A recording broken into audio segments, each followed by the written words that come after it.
Hello Nutrizen, welcome to NutriCast. We are ready to go on air and sharing knowledge with you guys in 3, 2, 1. Oke, selamat datang kembali di NutriCast episode 4 bersama saya Mega Indah Lestari sebagai podcaster pada episode.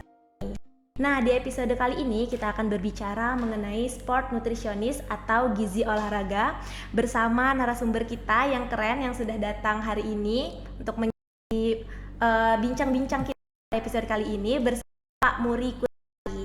Jadi Pak Muri Kuswari adalah sport nutritionist. Boleh mungkin Pak Bapak perkenalan dulu tentang Bapak dan sekarang kesibukannya lagi ngapain aja nih Pak? Oke, baik, terima kasih. Jadi perkenalkan teman-teman semua, saya Muri Kuswari, saat ini sebagai Ketua Umum ANOKI, Asosiasi Nutrisionis Olahraga dan Kebugaran Indonesia. Kemudian saat ini sedang menempuh S3 di IPB, jurusan Gizi Manusia. Kemudian saat ini juga bekerja sebagai dosen di SA Unggul. Oke, baik. Udah dari latar belakangnya aja kita udah melihat Pak Muri ini sangat expert di bidang gizi olahraga nih ya Pak ya. Oke, kalau gitu mungkin kita langsung memasuki nih sesi sharing-sharing kita terkait gizi olahraga ini Pak. Untuk mengawali sesi diskusi kita mungkin boleh nih Pak diceritakan dulu kita sebagai ahli gizi nih Pak. Kalau di bidang gizi olahraga tuh peran ahli gizi tuh gimana sih Pak? Kalau bicara di dunia olahraga ya, artinya kita bicara di fitness maupun di sport, di cabang olahraga. Kalau kita lihat gizi itu sangat krusial. Kenapa sangat krusial? Karena kita tahu namanya atlet ibarat kendaraan. Sehebat apapun, sekencang apapun kendaraan, kalau bahan bakarnya nggak baik, pasti nggak kencang jadinya. Bener nggak? Jadi peran gizi di sini adalah bagaimana kita menyiapkan bahan bakar terbaik buat kendaraan. Artinya kalau ke atlet ataupun orang yang suka berolahraga, artinya kita siapkan makanan terbaik untuk nih atlet, kemudian ataupun mereka yang berolahraga itu berada dalam kondisi terbaiknya. Jadi recovery-nya baik, performa semakin meningkat, semakin produktif, prestasi begitu. Oke, berarti kalau utamanya lebih ke konsumsi si atlet ya Pak ya? Betul. Kalau selain dari konsumsi, secara luasnya sport nutrition itu meliputi apa aja Pak bagi ahli gizi? Sebenarnya prinsipnya tetap ya seperti ahli gizi nutrition care process ya, artinya dimulai dari assessment. Kalau pelatih kemudian ngelihat assessment bagaimana kebugarannya, kalau kita orang gizi bagaimana komposisi tubuhnya, bagaimana IMT-nya ya kan, lebih dalam bagaimana profil lipidnya, kemudian dilihat asupannya seperti apa, kemudian masuk lagi lebih dalam, dari situ kemudian kita rancang, kemudian dari asesmen tersebut kemudian kita rancang mau apa nih atletnya, butuh dikurangin berat badannya kah, kemudian programnya seperti apa di tingkat ototnya. Jadi peran kita itu orang gizi itu luar biasa besar. Jadi mulai dari awal preparing sampai nanti finishing, artinya untuk recovery-nya. Jadi banyak sekali peran gizi yang bisa dimaksimalkan untuk mendukung performa atlet. Dan nggak selalu tentang di lapangan ya, artinya kita juga memberikan edukasi, memberikan konsultasi, itu juga sangat penting. Karena kita tahu gizi ini menarik, keren, seksi, ya kan? Tapi kalau dari pelaksanaannya ternyata belum banyak dilihat, belum banyak dianggap penting. Kenapa belum banyak dianggap penting? Ya mungkin karena atletnya atau orang olahraga tuh nggak tahu ya gizi apa, maka tak kenal kata saya. Jadi orang gizi, nutrisionis sebaiknya mengangkat yang namanya gizi itu begitu penting untuk mendukung performa. Oke, berarti bisa dibilang ibaratnya dari hulu ke hilir ya Pak, dari awal tadi Bapak bilang dari assessment sampai ke recovery-nya bahkan ya Pak ya. Tapi kalau Bapak sendiri melihat sekarang gimana Pak perkembangan gizi olahraga ini? Karena kan kalau yang saya lihat nih ya Pak, kalau apalagi sekarang di TikTok ya Pak, orang-orang tuh lagi kayak gemar-gemarnya workout dan kayak defisit defisit kalori. Bapak sendiri gimana Pak melihat perkembangan gizi olahraga saat ini Pak? Kalau saya ngelihat saat ini rasanya masa depan gizi itu harusnya nggak ada orang gizi yang nganggur ya. Anak-anak gizi itu harusnya nggak ada yang nganggur loh. Karena selama orang butuh makan, apalagi sekarang orang pengen hidup sehatnya, sekarang awareness makin tinggi kan. Iya benar Pak. Jadi dengan begitu peran makanan tuh kan. Nah, orang gizi di sini cuma kalau kita lihat di luar negeri itu ya, Cina, mereka itu sampai benar-benar spend besar untuk yang namanya masyarakatnya berolahraga, masyarakatnya menjadi lebih bugar, pola makannya menjadi lebih baik. Kenapa? Karena return buat negara tuh menjadi lebih baik. Jadi luas banget. Kalau saya ngelihatnya satu lagi ya, bahwa harusnya nggak ada orang gizi yang nganggur kalau kita lihat kondisi ini. Artinya selalu banyak orang berolahraga, artinya gizi di situ berperan besar.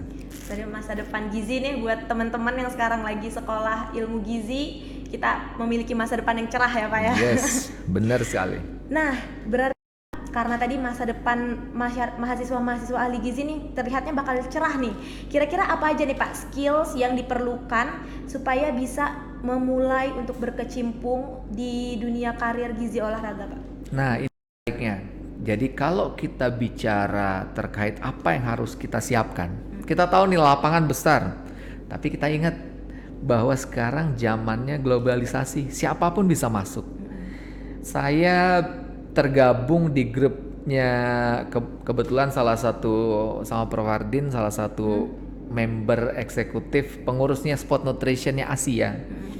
Jadi bagaimana tahun 2016 di Cina itu masih sangat sedikit loh sport nutritionist. Sekarang wow banyak banget dan siap untuk berangkat keluar. Kita kan sayang ya kalau kita nggak ada. Makanya kita coba siapkan bagaimana sertifikasi untuk tenaga gizi supaya fokus ke gizi olahraga. Artinya ilmunya dalami. Gini, pendalaman ilmunya seperti apa? Kalau kita lihat olahraga gizi, kalau misalnya orang gizi nih ketemu pasien yang diabetes, artinya orang gizi harus bagaimana diabetes, bener nggak? Iya benar. Kalau nggak paham diabetes, nggak bisa tuh memberikan pendampingan untuk pasien diabetes, bener nggak? Kalau orang gizi mau terjun ke olahraga, kalau nggak paham olahraga gimana? Nah kan, jadi bukan berarti jago jadi personal trainer atau menjadi pelatih, bukan. Tapi paham prinsip-prinsip dari olahraga tersebut. Sehingga ketika kita nanganin atlet, kita tahu nih, ketika nanganin dia berolahraga, kita tahu, oh dia latihannya karakternya seperti ini. Oh lebih banyak endurance-nya, artinya kebutuhan karbonya lebih tinggi. Oh lebih banyak strength-nya, artinya proteinnya bisa sampai 2,2 nih. Ini prinsip-prinsip yang harus dimiliki oleh orang gizi. Jadi kalau misalnya kita lihat saat ini, dua aspek awal itu artinya mau punya passion di bidang ini, kemudian kalau udah passion artinya mau dalami. Yang ketiga faktor komunikasi. Nah ini nih PR besar nih bagi orang gizi, karena mengkomunikasikannya itu artinya di sana kalau kita bicara olahraga ya, ada dokter spesialis olahraga di sana, ada pelatih, ada trainer. Jangan sampai kemudian ketika mereka bicarakan latihannya kita diam. Nah iya. Karena ini apa ya ngomonginnya. Jadi ya mau nggak mau, suka nggak suka, kalau kita terjun di dunia olahraga artinya kita harus belajar olahraga tersebut, kemudian bisa mengkomunikasikannya. Kalau Bapak sendiri pertama kali Bapak terjun ke dunia sport nutritionist ini, ketertarikan Bapak gimana Pak? Atau Bapak emang punya ketertarikan di dunia olahraga kah? Atau ada faktor-faktor lain? Jadi gini, secara cepat bahwa dulu saya SMA atlet sepak bola, bela Kalimantan Barat untuk bertanding nih. Sampai level ngebela Kalimantan, bertanding dengan Jawa, Sulawesi dan sebagainya, disuratin dulu. Pilihan berat tuh. Tapi akhirnya singkat saya pilih, saya kuliah di olahraga. Jadi saya sarjana kepelatihan olahraga. Sarjana pelatih olahraga tuh bagaimana membuat orang biasa menjadi atlet, membuat atlet menjadi. Jadi meng-create program latihan S1 saya. Nah, di tahun kedua saya sekolah S1 jadi instruktur aerobik sama personal trainer. Nah, ketika ngajar dari hotel satu ke hotel lain, dari klub satu ke klub yang lain, kemudian selalu banyak pertanyaannya, Mas Muri, makannya apa? Bener gak? Karena olahraga tuh dekat tuh dengan gizi. Makannya gimana ya? Dietnya gimana ya? Kalau kita nggak kompeten ngejawabnya, jadinya ngarang. Nggak boleh makan nasi putih nanti gitu kan. Nggak boleh makan digoreng-goreng. Padahal kan orang sehat ya, kenapa nggak boleh makan gorengan? Boleh aja sih. Benar. Tinggal jumlahnya aja kan. Artinya, saya harus sekolah nih gitu kan. Kebetulan saya jadi dosen di TPB, dosen olahraga TPB 5 tahun.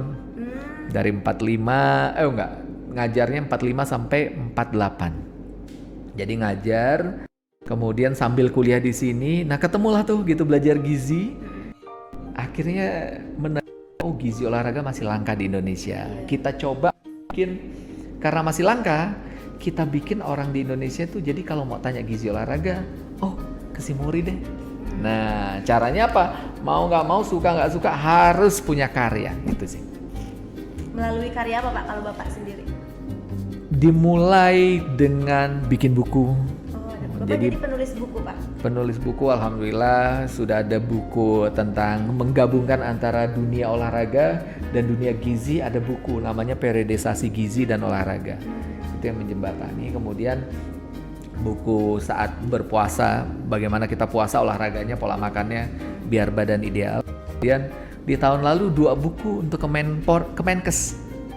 Buku panduan gizi untuk atlet sama buku pintar atlet. Jadi itu bisa di-download bebas kok. Kita bikin tahun ini masih rahasia nih. Sebutin gak ya? Dapat bocoran duluan ya. Jadi insya Allah tinggal uji baca. Udah jadi draftnya di tahun ini adalah bagaimana penyelenggaraan makanan untuk event olahraga. Itu yang kita bikin di tahun ini. Jadi komplit ya kalau gitu. Bagaimana panduannya, kenapa setengah, kenapa proteinnya 1 aja nggak 2 gitu, itu bisa dijawab buku itu. Kemudian nggak banyak teori, lebih ke applied ya, colorful, dan juga banyak animasi, sehingga ya mudah-mudahan bermanfaat. Berarti bisa nih Pak untuk teman-teman, soalnya kan kalau sekarang tuh informasi tuh kadang-kadang seliuran tanpa kita tahu kebenarannya gitu ya Pak. Jadi mending buat teman-teman baca yang pasti-pasti aja ya Pak ya gitu. Official Kemenkes ya. Oke, lanjut nih Pak. Karena tadi Bapak sendiri yang bilang bahwa untuk di gizi olahraga ini banyak yang cimpung, kayak tadi Bapak bilang ada dokter spesialis olahraga, kemudian ada coach atau trainer. Nah, kalau begitu Pak, kalau mahasiswa dari gizi sendiri tuh Pak, kayak spesialisasinya tuh membedakannya antara mahasiswa ahli gizi kemudian dengan trainer dan dengan dokter itu seperti apa? Ada batasan-batasan tertentu di dalam gizi olahraga ini Pak? Yes, etikanya ada batasan. Tapi nggak bisa nyalahin juga sih sebenarnya. Jadi ketika di lapangan orang berolahraga di fitness gitu ya, kemudian di klub atlet, selalu pertanyaan itu kemudian kan di olahraga yang dipercaya itu bukan yang lain, hanya pelatih. Iya, benar. Jadi kalau pelatihnya bilang makannya semua harus pasta, makan pasta tuh semua. Padahal ada yang nggak ngerti makan pasta tuh. Jadi ini gap ya yang harus kita tutupin, itu satu. Kalau di industri fitness, trainer karena ini program nih untuk fat loss gitu kan, pasti nanya dong, saya makannya apa? Bingung nih trainer, tanya siapa ya? Akhirnya ya dijawab sendiri supaya jadinya lebih kompeten ya kelihatannya ya. Padahal kan itu bukan kompetensi dia ya. Mas Muri, saya udah ikut sertifikasi. Beda dong dengan orang gizi, dengan sarjana gizi. Cuma kan masalahnya adalah berapa banyak sarjana gizi yang berkecimpung di sana? Berapa banyak orang gizi nih yang nulis tentang gizi olahraga? Jarang kan masih. Masih jarang banget sih. Ini kalau kita bisa memenuhi gap ini, saya yakin mereka juga malu sebenarnya jawabnya. Banyak juga yang kemudian tanya, browsing, didapatnya dari sumber yang bukan orang gizi. Mungkin orang gizinya jarang nulis nih. Iya, saya juga lihat kalau sekarang itu yang fenomena-fenomena sekarang di gizi olahraga tuh banyaknya bilang certified coach, certified trainer gitu Pak. Itu mereka tuh maksudnya certified itu seperti apa Pak? Apakah emang bisa dipercaya kemudian Pak orang-orang yang mengaku sebagai certified trainer atau coach ini Pak? Certified itu bangun kan karena ada kebutuhan pasar. Dibutuhkan yang kompeten nih. Gimana cara menentukan dia kompeten atau enggaknya? Hukum nggak ada buat gizi olahraga kan, adanya tenaga gizi secara reguler aja. Jadi yang bisa dilakukan adalah ini nih, tambahin deh belajar gizi supaya tahu dia belajar gizinya baik atau enggak. Dibikinlah ujian. Output dari ujian tersebut kalau dia lulus, dia akan disebut sebagai seorang certified karena memenuhi. Tapi kan sebenarnya certified tuh syaratnya tuh panjang loh. Ada yang hanya berlaku 12 bulan, tapi dipakai seumur hidup tuh sertifikasinya, ya kan? Ada tiap tahunnya, sama seperti orang gizi kan harus nambah SKP, artinya harus ikut seminar, upgrade ilmu. Banyak yang nggak dilakukan. Sertifikasinya tahun 70-an sampai sekarang masih ngaku. Ya, waduh, padahal seperti itu. Tapi karena dasarnya itu belum banyak, kita belum siapkan. Nah, tapi kita tahu ya sekarang AIPGI, ISAGI, Pergizi, Anoki sedang membuat LSP gizi olahraga untuk mendukung orang-orang gizi. Orang-orang olahraga harus punya standar gizi. Jadi bukan, artinya gini, bukan orang olahraga personal trainer belajar gizi 2 minggu kemudian jadi ahli gizi, nggak gitu. Tapi dia tahu basic gizinya. Nanti ketika ada orang gizi, dia udah tahu nih, oh prinsipnya defisit. Jadi udah connect nih dengan ahli gizi. Ahli gizinya tinggal merancang meal plan-nya kayak gimana, kemudian meal timing-nya kayak gimana gitu kan. Itu hal yang baik, hal yang positif menurut saya. Cuma ya PR kita lah ya. Bahasanya PR kita perjuangkan ini. Mudah-mudahan semakin banyak orang yang dengar podcast ini, video ini, lihat video ini, kemudian lebih banyak yang tertarik untuk menjadi seorang sport nutritionist. Betul, berarti bagi mahasiswa gizi ini nggak usah minder dulu ya Pak kalau ngelihat konten kreator lah, personal trainer yang emang brandingnya tuh udah melejit nih Pak, kadang-kadang makanya akhirnya menimbulkan kepercayaan dari masyarakat. Akhirnya oh iya percaya nih, padahal bukan ahli gizi sebenarnya ini. Nah, gimana nih Pak kalau dari Bapak ahli gizi supaya bisa bersaing dengan para konten kreator yang mengakunya sebagai certified trainer dan lain sebagainya ini Pak? Oke, yang pertama adalah harus clear di biodata, ya kan? Di situ adalah mahasiswa gizi IPB. Untuk IPB. Mahasiswa gizi. Kenapa? Kalau tertulis mahasiswa gizi, artinya emang belajar gizi itu minimal 4 tahun deh, atau 3,5 tahun. Kompetensinya udah nggak usah diragukan. Tapi banyak kita yang malu ya, bahkan nggak nulis. Kayak, iya Pak, ngapain sih di bio Instagram gitu kan? Instagram tuh kan sosial loh, buat dilihat orang. Kamu kepercayaan tuh begini, kadang orang gizi nggak konsisten. Kadang-kadang nulis tentang makanan sehat, besoknya galaunya ditulis, besoknya politiknya ditulis, besok pohon di mana ya, pohon di tengah tuh pateta ditulis. Jadi nggak menunjukkan bahwa oh branding dia itu gizi olahraga loh. Jadi kalau orang lihat profilnya, dia lihat pantes kalau saya nanya gitu loh. Karena emang tulisannya semua tentang diabetes nih. Semua tentang weight loss, walaupun belum viral, ya kita tahu ya. Banyak hal, kemudian karena kita konsisten nulis tersebut, ada kok. Pada titiknya orang akan lihat, gitu direkomendasiin saudaranya. Nih, ponakan gue lulusan IPB, cek aja Instagramnya gitu dilihat. Oh iya bener. Apa ya maksud saya ya? Iya, Instagram sekarang tuh udah kayak apa ya Pak? Portofolio ya Pak ya jatuhnya ya? Betul. Oke, berarti kalau gitu caranya adalah meningkatkan branding ya Pak ya, dan konsisten nih untuk menyebarkan info-info nih di media sosial supaya bisa kita bersaing dengan para konten creator gitu ya Pak ya.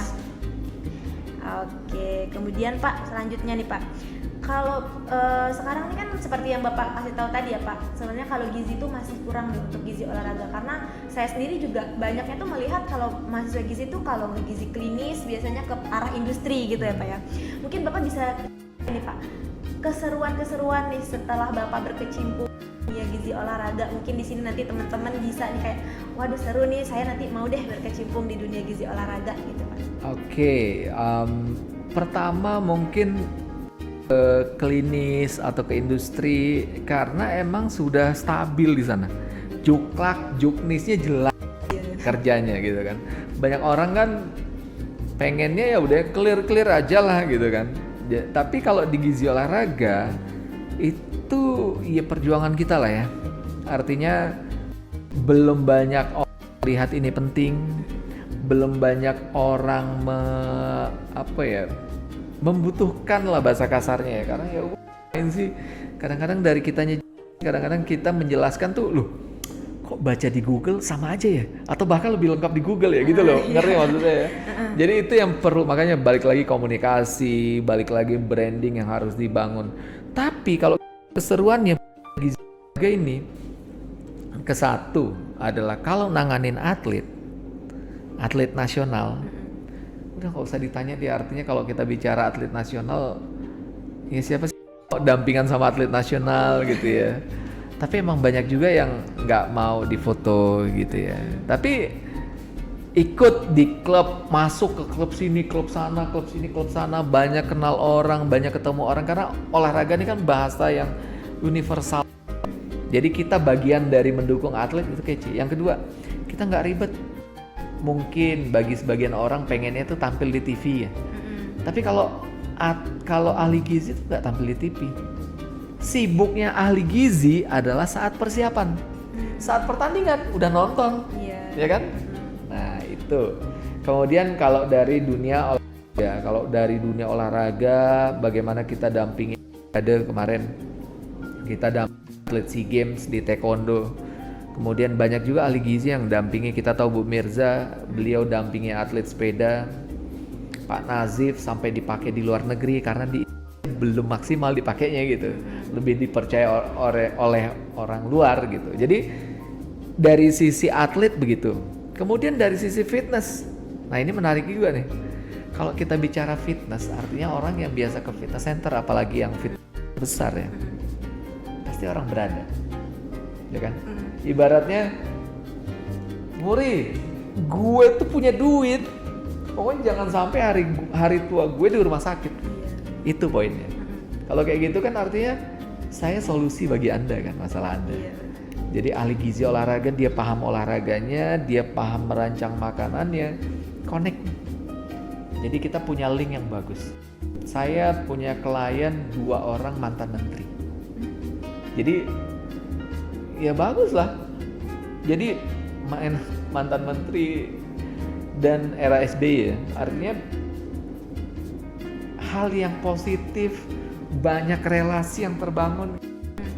Kemudian di tempat fitness kita ketemu berbagai macam orang dari tempat kerja macam-macam. Ketika tahu kita adalah ahli gizi, mereka kopi, karena mereka tuh kesusahan makan mereka. Jadi kita tuh orang yang dihargai di sana. Nah, belum lagi kalau kita bicara kita sebagai ahli gizi olahraga, sekarang catering sehat tuh banyak minta ke kita tuh. Mereka butuh apa sih yang dibutuhkan pelari ini? Ya kan mereka nggak paham ya. Apa sih yang dibutuhkan orang-orang yang goes dulu. Jadi itu yang coba kita jembatani, kita di tengahnya, kita mempertemukan sana sini dengan ilmu kita. Itu menariknya. Dan langkah loh. Bener banget sih. Berarti ini kalau tadi Bapak bilang kan kalau di orang-orang yang di gizi olahraga tuh orang-orang yang peduli dengan kesehatan dan orang-orang yang beruang nih, berarti nggak perlu khawatir lagi ya Pak ya tentang penghasilan, pendapatan bulan, dan dijamin aman nih berarti ya Pak. Dengan menjadi ahli gizi olahraga di fitness, kemudian di atlet gitu ya, iya berbagai macam tingkatan ya. Tapi dari sana posisi kita tuh udah clear bahwa kita membantu mendapatkan goals mereka. Yang kedua, kita bisa merancang pola makan sesuai kebutuhan mereka. tanpa perlu mereka meninggalkan makanan favorit mereka, tanpa perlu mereka nggak di weekend tuh hadir nggak makan, sedih banget sih undangan nggak makan gitu ya. Kemudian di weekend mereka nggak bisa makan bareng keluarga karena makannya, atau bahkan keluarga mereka ngerasa malu jalan sama Nggak papa makan karena makannya pasti nggak enak deh gitu. Padahal nggak begitu kan.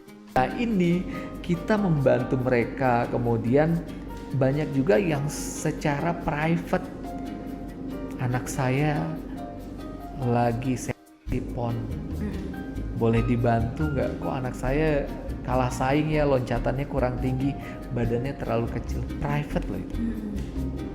Jadi kesempatannya besar banget.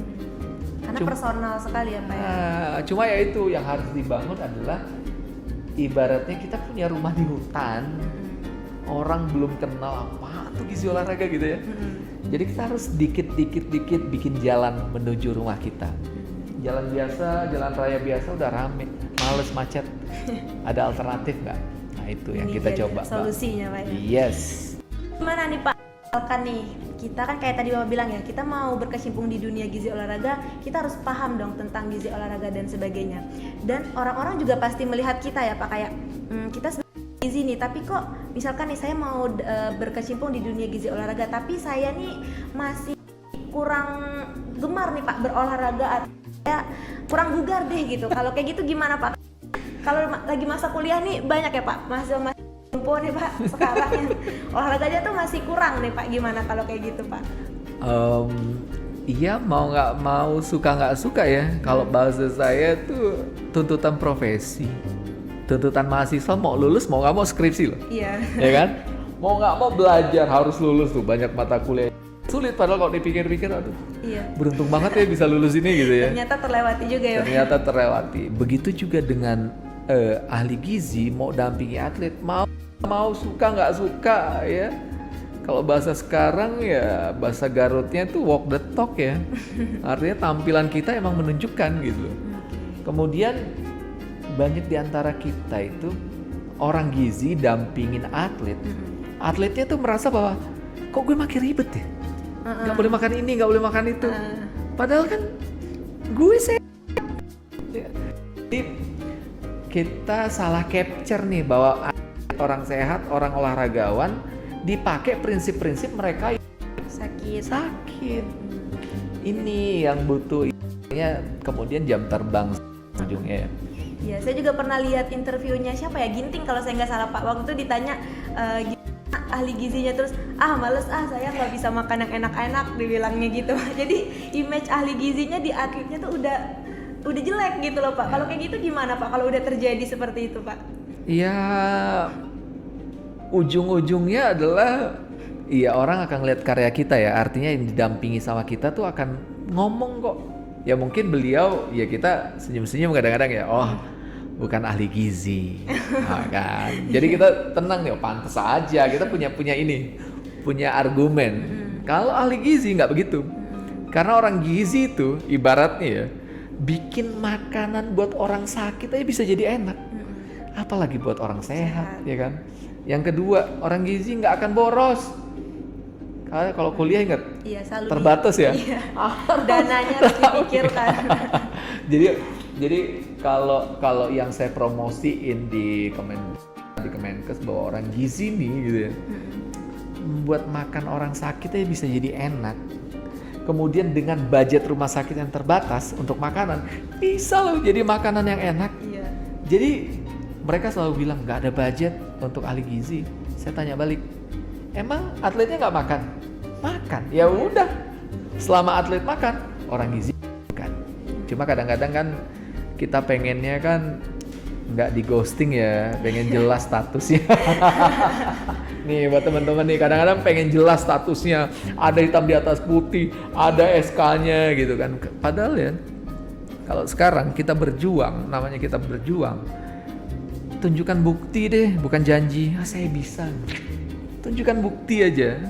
Bener mendampingi, ternyata turun berat badannya. Orang akan lihat kok. Dari mulut ke mulut, ternyata gue enak banget nih. Ahli gizi gue boleh makan ini, boleh makan itu, ya kan? Nah itu yang bisa kita. Oke, terus nih Pak, selanjutnya nih kalau kita ngomong tentang makanan dan perencanaan meal plan, tadi kan ada personal trainee gitu ya Pak. Kalau ada nggak ya Pak perbedaan antara meal plan dari yang dibuat sama nutrition atau yang dibuat sama tadi personal ataupun dari jurusan lain seperti misalnya dari jurusan keolahragaan ya Pak? Oke, saya jurusan olahraga, jurusan pelatihan. Jadi yang dibikin ya otomatis deh prinsip-prinsipnya mungkin benar ya, cuma kan nggak bisa detail. Ibaratnya ngomong ya namanya nyetir injak gas. Padahal ketika naik tanjakan beda cerita, ketika manual beda, ketika tanjakan nggak bisa rem tangan beda lagi perilaku untuk jalanin mobil. Begitu juga dengan pendampingan. Jadi kelihatan banget deh kalau orang gizi dengan orang yang non gizi, kelihatan banget. Yang banyak terjadi adalah mungkin ya case tertentu, kemudian saya juga kadang-kadang suka visit ya karena saya banyak bekerja sama dengan fitness center. Saya visit ke sana, kemudian dicek nih berapa segala, kemudian tiba-tiba keluar menu nih menunya nih seminggu gitu kan. Wah, kok bisa ngalah-ngalahin orang gizi loh. Jadi nggak perlu dihitung, jadi kayak dukun ya. Kayaknya. Jadi perbedaannya yang jelas adalah nggak spesifik, nggak presisi. Yang ini bisa dilakukan oleh orang gizi. Sampai ke milih makanan, nyimpan makanan, kompetensinya kan orang gizi. Sampai kemudian penyajiannya, platingnya, semuanya loh orang gizi. Bahkan bisa ngukur daya terimanya, ya kan?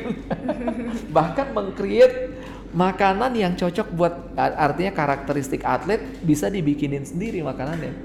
Jadi di sini jelas banget bedanya kalau orang gizi dan bukan gizi. Tapi ada catatan buat orang gizi. Kadang-kadang terlalu nggak nyaman. Sampai per gram-gramnya gitu ya. Wah, gue Mas Muri ribet dong. Gue masa harus nimbang? Iya. Iya kan? Makanya nggak usah nanya menunya aja, minta dampingin sekalian. Ya kan? Biar nggak ribet, tahu beres ya kan. Makanya sebenarnya cara kita komunikasi, cara kita nge-branding aja ya.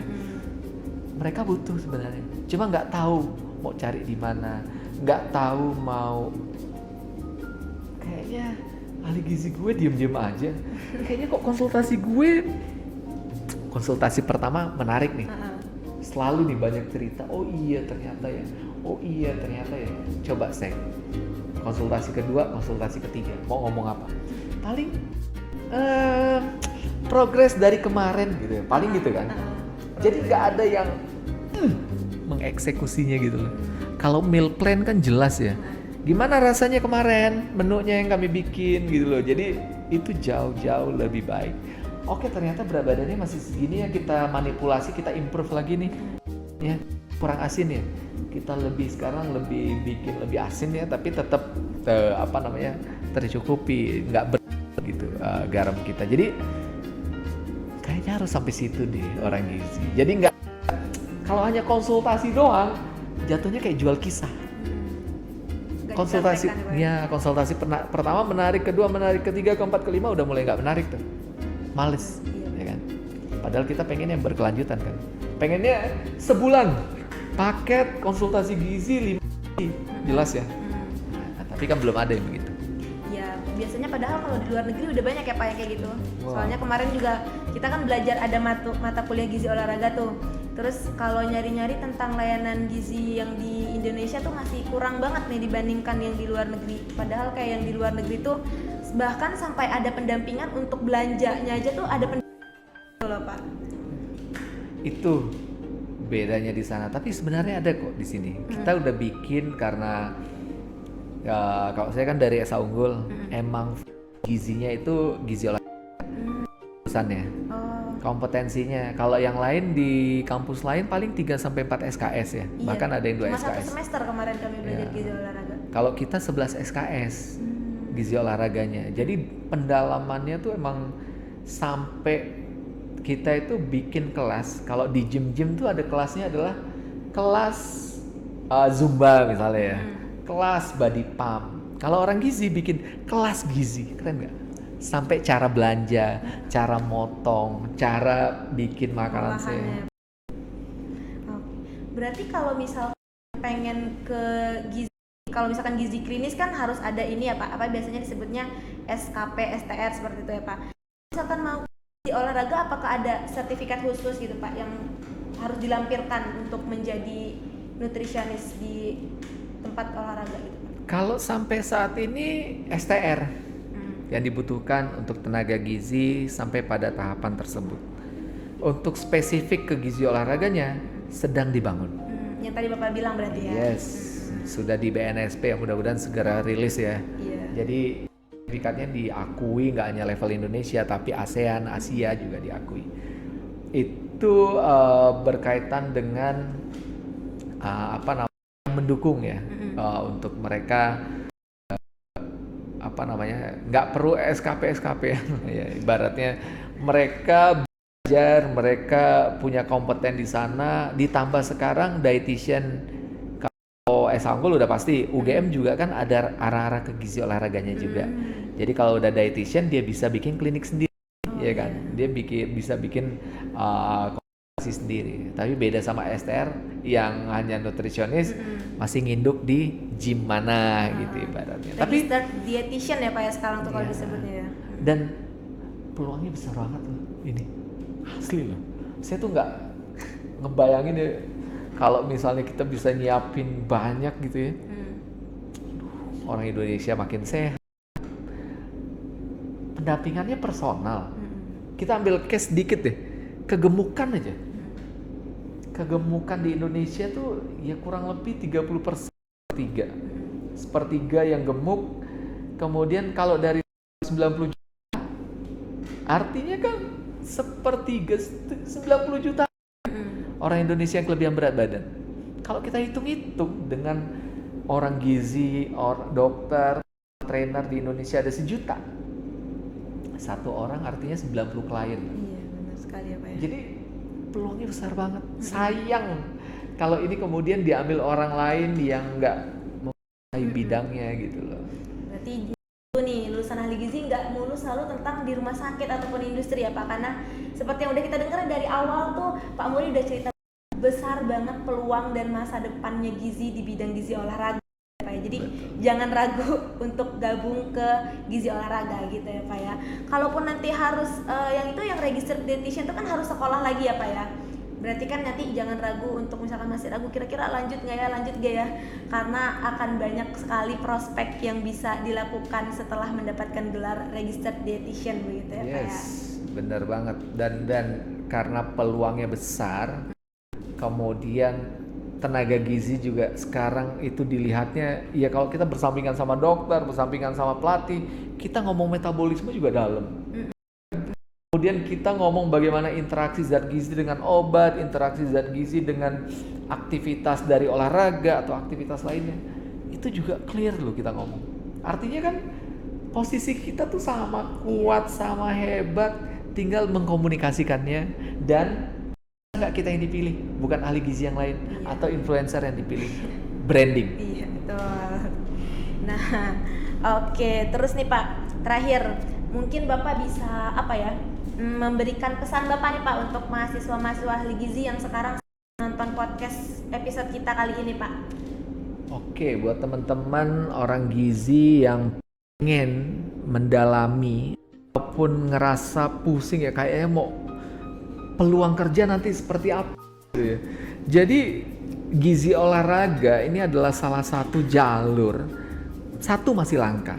Nggak hanya di Indonesia, di ASEAN masih langka. Di Asia hanya beberapa negara aja. Itu satu. Yang kedua, di sini menarik banget. Yang didampingi orang sehat. Anda bisa bayangkan ya? Orang sehat dari hotel, dari klub ke klub gitu ya. Jadi menarik, kemudian kita pun kebawa vibes-nya ya. Menjadi lebih pengen produktif, pengen jadi orang kaya. Iya kan mereka kan ketularan ya Pak ya. Iya, kemudian sambil diskusi itu ya sedikit banyak kita belajar ya bisnis mereka seperti apa, kemudian kolega kita menjadi lebih lebar, lebih luas gitu ya. Karena apa? Kita tahu orang sakit Ada orang yang ngerasa kalau udah sakit, aduh susah banget deh mau ngapa-ngapain. Jadi kan kita masuk di situ preventifnya. Iya. Sebelum sakit Pak, Ayo konsultasi gizi. iya, biar makan tuh tenang. Jadi nggak mikir besok-besok, aduh makan gue gimana ya. Kalau dampingi ahli gizi, makan tetap bisa enak, kemudian tenang, semua terukur, ya kan? Jadi ini peluang yang besar. Cuma satu hal, kalau pengen mengharap yang santai, yang nyaman, yang udah juklak juknisnya, mungkin di gizi olahraga belum. Tapi menuju ke sana. Ya kenapa enggak? Jadi yang terdepan, jadi yang awal mempersiapkan ini ya kan. Kemudian karena belum saingan, kalau banyak saingan, kesempatan kerjanya ibaratnya kalau browsing aja di Bogor dari ahli gizi olahraga langka banget nih.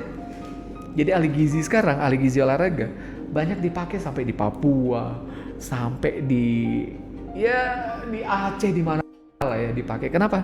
Karena masih langka. Ya kan?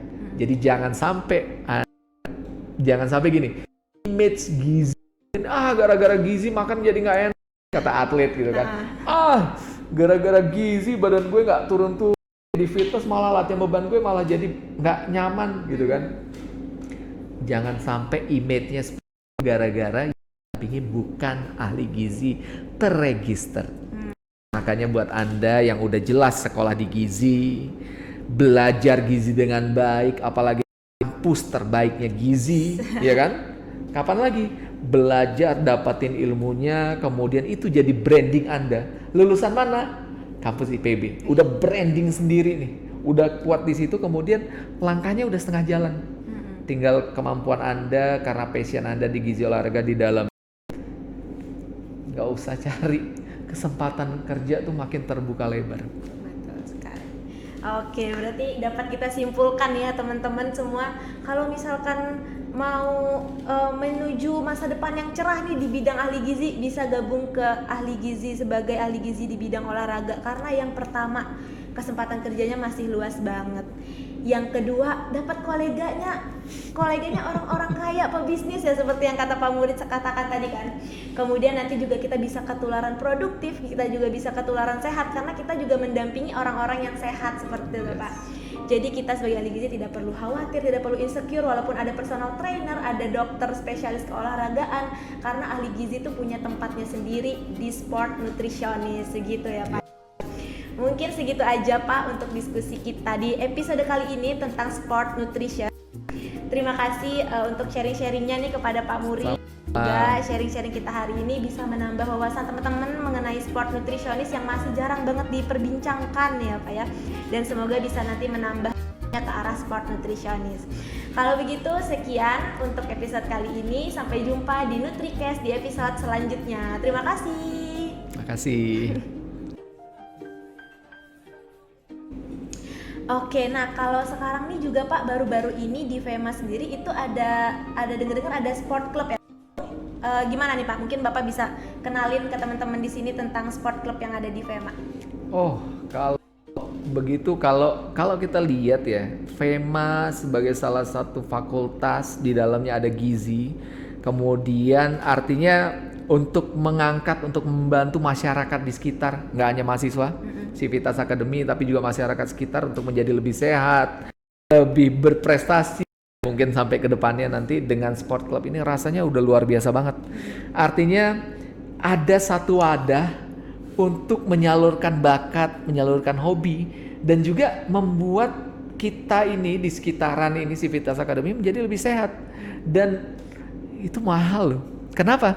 Karena berolahraga kadang-kadang sendiri males banget sih Pak. Jadi dengan dengan adanya sport club FEMA ini akan membuat olahraga itu jadi terstruktur, menjadi terarah, kemudian pendampingan gizinya jalan, kemudian bagaimana menyampaikan edukasinya dengan baik jalan. Jadi ini hal yang positif dan menginfluence nggak hanya sampai di FEMA juga, tapi sampai universitas, bahkan sampai Kabupaten Bogor, bahkan di mana-mana nanti akan banyak yang menginspirasi bawah, seperti nggak dibentuk dari atas, tapi keinginan bersama untuk membuat lingkungan ini menjadi lebih sehat, lebih bugar. Kenapa? Kalau dengan udah kita sehat, udah kita bugar, produktif tentunya, lebih berprestasi. Ini berarti semua ada batasan usia nggak Pak? Siapa aja yang boleh ikut ke dalam Fema Club ini Kak? Fema Sport Club ya Pak ya? Rasanya semua bisa ikut ini dan dan ini didampingi, dilakukan, dijalankan oleh orang-orang ahlinya. Jadi sayang banget ya kalau nggak ikut ya. Iya, karena kalau di luar mahal ya Pak ya kalau mau ikut klub di luar. Betul. Disiapkan dengan fasilitas yang baik, pendampingan yang baik, tinggal kita ikut dan kita udah tahu ketika dilakukan dengan baik, outputnya juga akan baik ya, akan lebih sehat, lebih bugar, lebih produktif. Sayang. Yang pastinya juga gratis ya Pak ya? Yes, makanya buat anak teman-teman udah ada sport club Fema ini, sayang kalau nggak dimanfaatkan. Ikut bergabung, latihan di sini, dapat edukasinya yang baik. Kemudian Anda juga akan terbentuk pola Anda, pola olahraganya, pola makannya baik. Kemudian akan terbawa tuh. Anda juga akan menginfluence teman-teman dari jurusan lain, tetangga Anda, keluarga Anda, sehingga semakin banyak kayak Indonesia ini yang menjadi sehat, bugar, dan juga produktif. Nah, teman-teman nih kalau tertarik silahkan gabung ke Sport Club karena akan banyak sekali manfaatnya dan juga bisa mengisi waktu dengan hal-hal yang positif berarti ya Pak ya, kan bisa menambah sehat seperti yang tadi Pak Muri katakan, juga bisa ujung-ujungnya itu meningkatkan prestasi ini teman-teman.